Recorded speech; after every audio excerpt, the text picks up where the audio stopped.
¿Alguien ha visto a YouTube? Es decir, donde están guardados los archivos que tú pones en YouTube, ¿dónde está eso? Debe estar, yo no sé exactamente dónde, pero debe estar en algún edificio gigantesco en Washington, en Nueva York, en Londres, en Estocolmo, quién sabe dónde, en China, no sé. Pero el día que alguien decida desenchufar eso, te quedas sin ese archivo.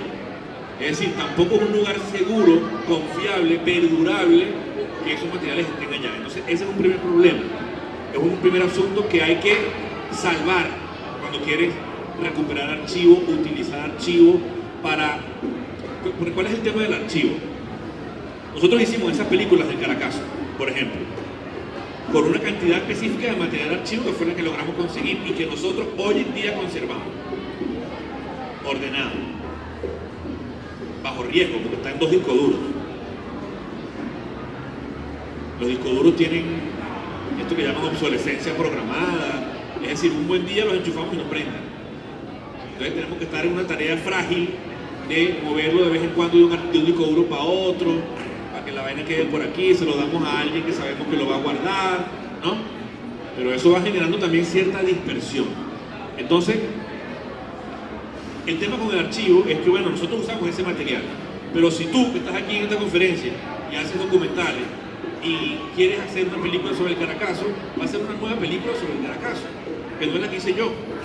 Una nueva lectura, una relectura, una reelaboración a partir de los mismos materiales, de las mismas imágenes, de los mismos audios, de los mismos recortes de prensa. Entonces, ese es el valor y ese es el tema con la perdurabilidad y con el hecho de que puedan estar disponibles a la mano de quien los disponga, de quien lo necesite, para poder reelaborar discurso nuestro propio a partir de imágenes nuestras y propias. Entonces, bueno, esa es una tarea bastante complicada.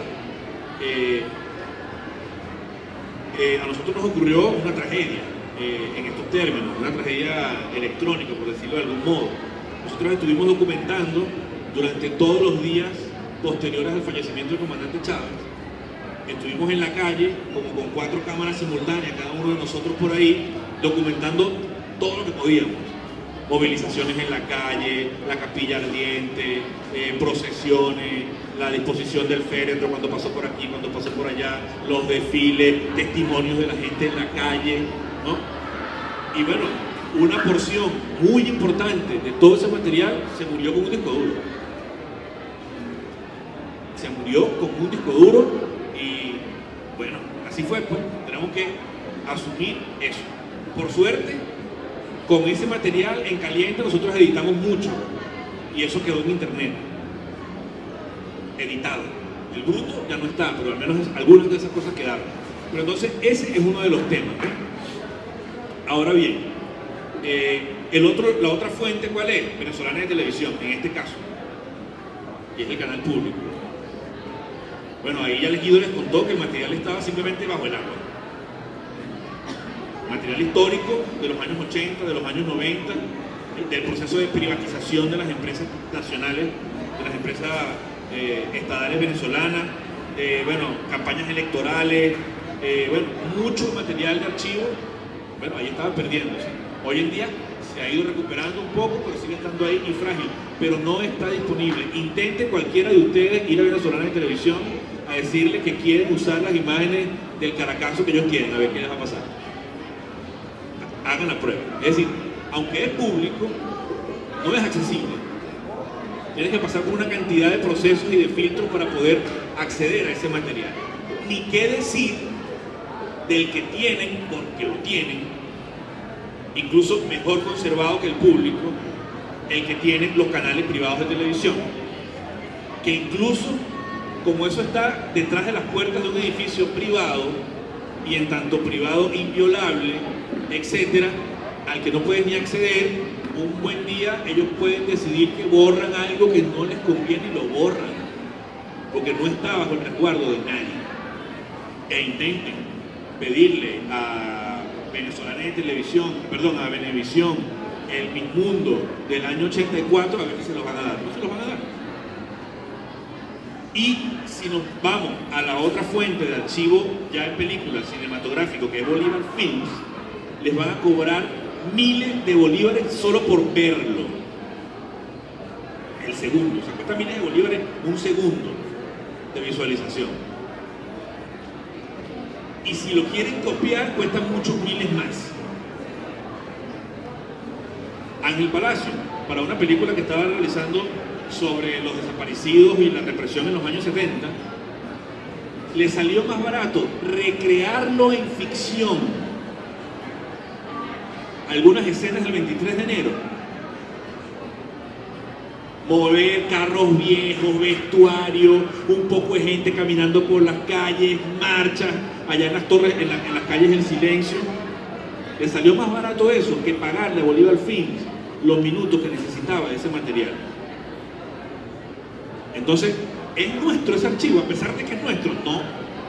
Entonces, bueno, ese es otro tema al que nos enfrentamos cuando queremos, nosotros como no somos sino piratas, hemos comprado las películas de Bolívar Films, las digitalizamos y las usamos a lo bruto. Pero eso porque nuestros medios, eso es bastante laxo y porque nuestra difusión también es popular. Entonces, pero eso nos impide a nosotros que cualquiera de esas películas esté en las salas de cine. Porque en las salas de cine sí te exigen el derecho de autor de esas imágenes, etc. Por eso Ángel Palacio prefirió recrearlo, ¿no? Bueno, entonces, ¿cómo lo hacemos? Lo hacemos de ese modo, ingeniándonos, buscando esas otras fuentes. No hay más fuentes, son esas. Y el archivo que han ido acumulando progresivamente, con muchas dificultades, bueno, la gente que hace documentales, la gente que hace registros y que va guardando cosas y que, bueno, no tiene ningún problema en compartirlo, etc. Ahora bien, esa pregunta que tú haces, Omaña, nos sitúa a nosotros ante uno de lo que yo creo que debe ser un reto. Y es que, o sea, ya va siendo tiempo de que el archivo audiovisual nuestro sea parte familiar de la cotidianidad del venezolano desde que está en bachillerato, por decir lo mínimo, pero podría serlo desde antes. Es decir, hoy en día el texto, por decirlo de algún modo, predominante en nuestra cotidianidad es el audiovisual. Ya ni siquiera es la televisión y el cine, son nuestros teléfonos. En nuestros teléfonos, bueno, en el mío no, porque el mío es un desarrollado, ¿no? Pero en cualquier teléfono de estos inteligentes que tienen internet, etcétera, permanentemente todos los días nos llegan videos, ¿o no? Por WhatsApp nos llegan videos, por Twitter hay videos, estamos viendo videos, todo el tiempo vemos videos. Es el lenguaje predominante del presente es el video. Mi hijo, que tiene 6 años, más o menos la edad de Simón, se relaciona con el video como yo me relacionaba con la fotografía cuando tenía su edad, porque es el lenguaje de hoy en día, así, tan fácil como eso. Entonces es absurdo que, siendo así, nuestra educación, nuestro sistema educativo no haya incorporado ese texto en su formación, o lo ha hecho muy poco. ¿Por qué en las tablets que el gobierno nacional le entrega a los estudiantes de bachillerato no está cargado ese archivo?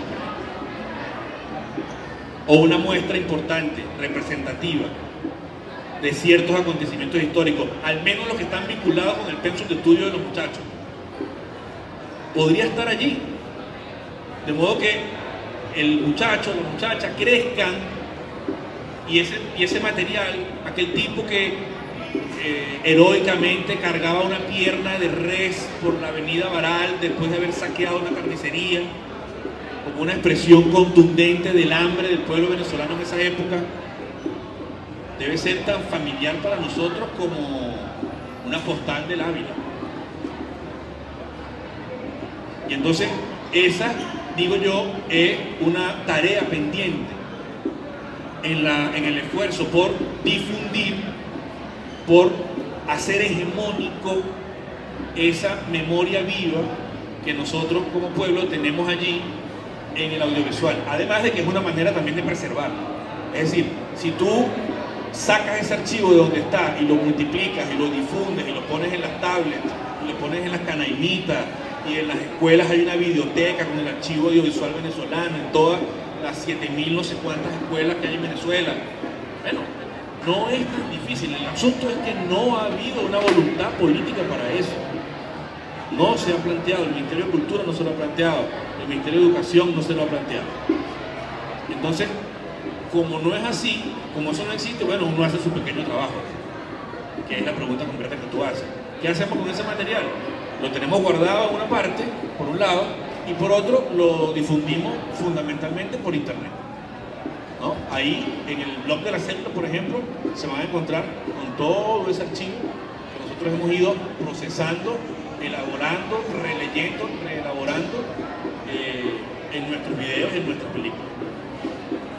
Pero yo creo que si de esta cátedra se trata un poco de hacer propuestas, que surjan ideas, que articulen esfuerzos, yo creo que uno de los fundamentales es el de lo que ya existe, que se ha recuperado, que se ha rescatado y que se ha ordenado, bueno, hacer lo posible para que se difunda, pero yo diría para que se difunda por los canales que hacen hegemonía. O sea, ¿qué hace hegemonía? La escuela. La escuela construye hegemonía.